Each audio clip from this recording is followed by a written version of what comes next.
अस्सलाम वालेकुम, मेरा नाम शेफ़ अफ़ज़ल है और आज मैं आपको चिकन कचौरी बनाना सिखाऊंगा ऑथेंटिक तरीके के साथ। किस तरह से दोस्तों आप एक बहुत ही ज़बरदस्त और मज़ेदार चिकन कचौरी अपने घर में, अपने किचन में आसान तरीके से बना सकते हैं। आज की वीडियो में आपको बताने वाला हूँ, इसकी जो स्टफ़िंग तैयार करेंगे बहुत ही ज़बरदस्त होगी और कचौरी बनाने का जो तरीका है ना दोस्तों, ये बहुत ही आसान है। इंशाअल्लाह वीडियो देखकर आपको मज़ा आएगा, बनाकर आपका दिल खुश होगा। तो चलते हैं इस ज़बरदस्त रेसिपी की तरफ और इसको बनाना स्टार्ट कर। बिस्मिल्लाहिर्रहमानिर्रहीम। तो आधा किलो मेरे पास से चिकन का कीमा, सबसे पहले कढ़ाई के अंदर कीमा शामिल कर देंगे और हल्का सा इसके अंदर चम्मच चला देंगे। अब दोस्तों 3 मैंने प्याज ली थी, तकरीबन 250 ग्राम प्याज का वेट था, 1 पाव। उसको कटिंग करके इसमें शामिल कर देना है। चॉप कर लें, गोल कर लें, जैसे भी प्याज की आपको कटिंग करनी हो कर लें। 2 चम्मच इसके अंदर मैं शामिल कर रहा हूँ ग्रीन चिली का पेस्ट। अगर पेस्ट ना हो तो आप 6 से 7 तेज़ वाली हरी मिर्चें ले सकते हैं। आधा चम्मच सफ़ेद ज़ीरा साबुत, आधा चम्मच ज़ीरा कूटा हुआ, आधा चम्मच धनिया कूटा हुआ और 1 छोटा चम्मच इसके अंदर नमक का शामिल किया है। 2 चम्मच अदरक और लहसुन का पेस्ट इसमें शामिल करना है और अब चिकन को प्याज के और इन मसालों के साथ पकाना है। 2 से 3 मिनट जब आप इसको पकाएंगे ना तो चिकन अपना पानी छोड़ देगा और प्याज भी अपना पानी छोड़ देगा। इसी के साथ दोस्तों इसको पकाना है और अब इसके अंदर कोई और चीज़ नहीं शामिल करनी जब तक चिकन का और प्याज का पानी अच्छी तरह से खुश्क ना हो जाए। और इस तरीके से आप इसको थोड़ा सा बारीक भी कर सकते हैं। तो ये देखें दोस्तों, चिकन का पानी जो है ना ये खुश्क हो गया है। अब इसके अंदर हमने शामिल करनी है काली मिर्चें कुटी हुई। तो अगर काली मिर्चें आप शुरू में इसमें ऐड कर देंगे ना तो इसका कलर ब्लैक हो जाएगा, इसलिए काली मिर्चें एंड में इसमें शामिल करनी है। तो 1 चम्मच इसके अंदर मैं काली मिर्चें शामिल कर रहा हूँ, छोटा चम्मच। काली मिर्चें आपने कुटी हुई लेनी है। 3 से 4 चम्मच आपने घी इसमें ले लें या मक्खन ले लें। अब 2 मिनट के लिए घी या मक्खन के साथ इसकी अच्छी तरह से भुनाई कर लें ताकि मिर्चों का जो कच्चापन है ना वो इसमें से दूर हो सके।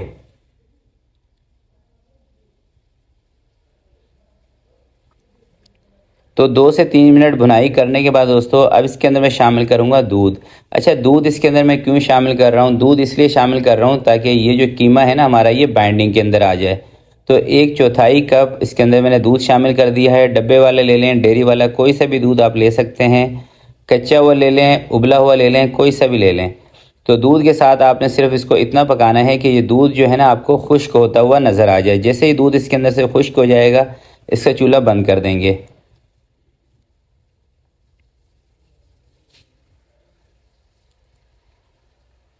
तो ये देखें दोस्तों, दूध इसके अंदर से खुश्क हो चुका है। तो अब इसका मैं चूल्हा बंद कर रहा हूँ और चूल्हा बंद करके इसको एक प्लेट के अंदर ट्रांसफ़र कर लेंगे। और यकीन करें इतना मज़ेदार ये चिकन बनता है ना कि आप इसको कचौरी को तो छोड़ें, आप इसको पराठे के साथ भी खा सकते हैं। तो अब इसको साइड पे करते हैं और अब डो बना लेते हैं। डो बनाने के लिए दोस्तों मैं ले रहा हूँ 3 कप मैदा, जिसका वज़न है तकरीबन 500 ग्राम, हाफ़ kg। और हमें बनानी है 10 कचौरियाँ। 1 छोटा चम्मच इसके अंदर मैंने नमक का शामिल किया है। नमक देखें आपने छोटा चम्मच लेना है, ठीक है। बाकी इसके अंदर मैंने घी शामिल किया है मेल्ट करके। आपने ये डो बनानी है घी के साथ, ऑयल के साथ ये डो नहीं बनानी, ठीक है। 1 कप इसके अंदर पानी का शामिल कर देंगे। तो पहले आपने 1 कप ही लेना है, बाकी कम लगे तो हल्का से छींटा बाद में लगा लेना है, क्योंकि इसमें तकरीबन 1.25 कप के करीब पानी लग जाएगा। अगर हाफ़ kg आपका मैदा हो तो तकरीबन 200 सवा 200 ग्राम दोस्तों पानी लग जाता है। और इसकी जो आपने डो तैयार करनी है ना, ये बहुत ज़्यादा सख्त नहीं करनी, लचकदार डो बनानी है, जिस तरह से कि आप रोटियों का आटा बनाते हैं ना, उससे बस थोड़ी सी जानदार रखनी है, यानी कि थोड़ी सी सख्त। ये ज़रा मैं आपको दिखा भी देता हूँ, ये देखें इस टाइप की। तो इसका एक पेड़ा बना के 10 मिनट के लिए इसको स्टे देंगे, जब तक इसकी दूसरी सेटिंग करते हैं। तो ये दोस्तों मैंने घी लिया है मेल्ट किया हुआ आधा कप, और इसके अंदर मैं शामिल करूँगा कॉर्नफ्लोर। 4 चम्मच के करीब इसके अंदर मैं कॉर्नफ्लोर शामिल कर रहा हूँ। और इस घी को हमने जमाना है, फ्रिज के अंदर रख के जमाएंगे। और थोड़ा सा इसके अंदर मैं शामिल करूँगा बेकिंग पाउडर।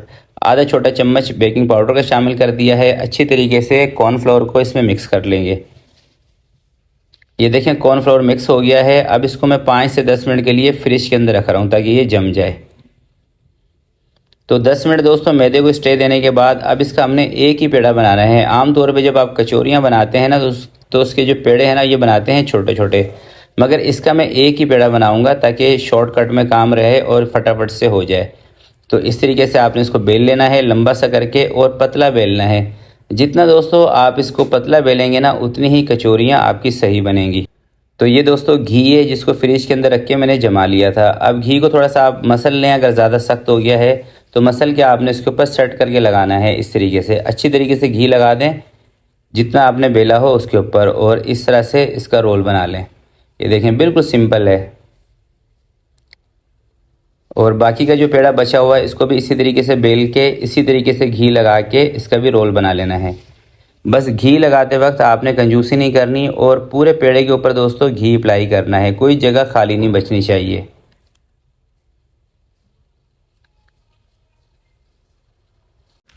तो इस तरह से इसका रोल बनाने के बाद 10 मिनट के लिए इसको स्टे देना है ताकि ये ढल जाए। 10 मिनट के बाद दोस्तों अब इसके हम बनाएंगे पेड़े। सबसे पहले इसको थोड़ा सा सेट कर लेना है, किनारे वगैरह सेट सही करने हैं इस तरह से अंदर की तरफ करके, और इसको थोड़ा सा पतला कर लेना है।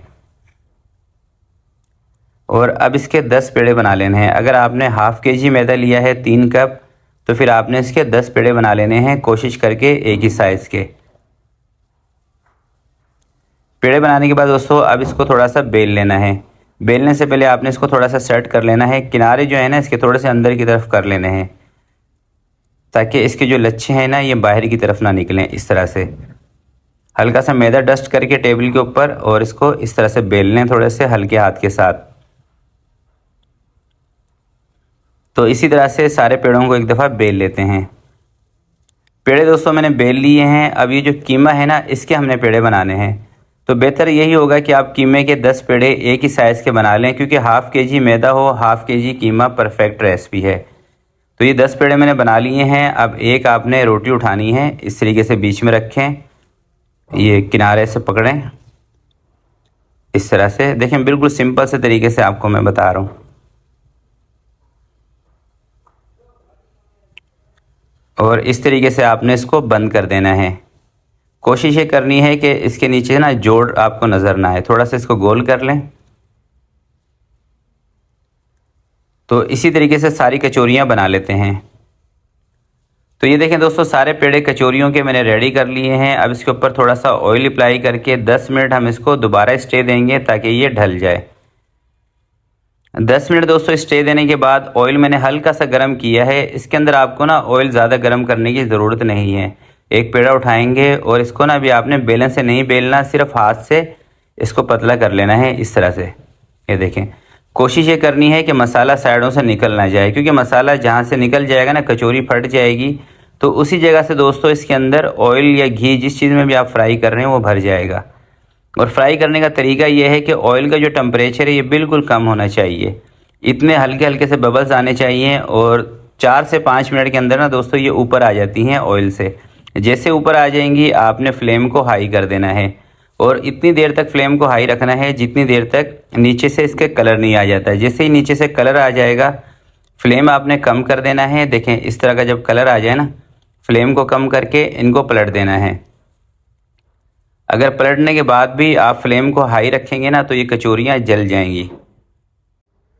3 से 4 मिनट में दूसरी साइड से दोस्तों इसका कलर आ जाएगा, फिर आपने इसको सीधा कर देना है इस तरह से। तो देखें अगर आप इनको तेज़ घी के अंदर तेज़ गर्म घी में फ्राई करेंगे ना ऑयल में या घी में, तो ये अंदर से कच्ची रह जाएंगी। आपने ऑयल का टेम्परेचर उतना ही रखना है जितना मैंने आपको दिखाया है। इस चीज़ का आपने ख़ास ख्याल रखना है। और इनको आपने निकालना है स्टेनर के ऊपर ताकि इसके अंदर जो एक्स्ट्रा ऑयल या घी हो ना वो इसके अंदर से निकल जाए। तो देखिए मैं भी इनको रख रहा हूँ स्टेनर पर। तो 10 से 15 मिनट तक आपने इनको स्टेनर पर लाजमी छोड़ना है ताकि ऑयल घी इसके अंदर से निकल जाए। तो ये देखें दोस्तों कचौरियाँ हमारी रेडी हो चुकी हैं। अब एक पीस ना मैं आपको तोड़ कर दिखा रहा हूँ। बिस्मिल्लाहिर्रहमानिर्रहीम। तो ये देखें माशाल्लाह से कितनी खस्ता और कितनी क्रंची कितनी ज़बरदस्त बनी है। और यकीन करें जब भी आप इस रेसिपी को इसी तरीके से फॉलो करके स्टेप बाय स्टेप बनाएंगे तो मुझे पूरा यकीन है दोस्तों ये रेसिपी आपको बहुत ही पसंद आएगी। तो रेसिपी अच्छी लगी हो तो प्लीज़ इसको ज़रूर लाइक कीजिएगा। और आज की वीडियो के लिए इतना ही। आपसे मिलते हैं किसी नेक्स्ट वीडियो में। तब तक के लिए अपना बहुत सारा ख्याल रखिएगा, अपने वालिदैन का ख्याल रखिएगा। अल्लाह हाफिज़।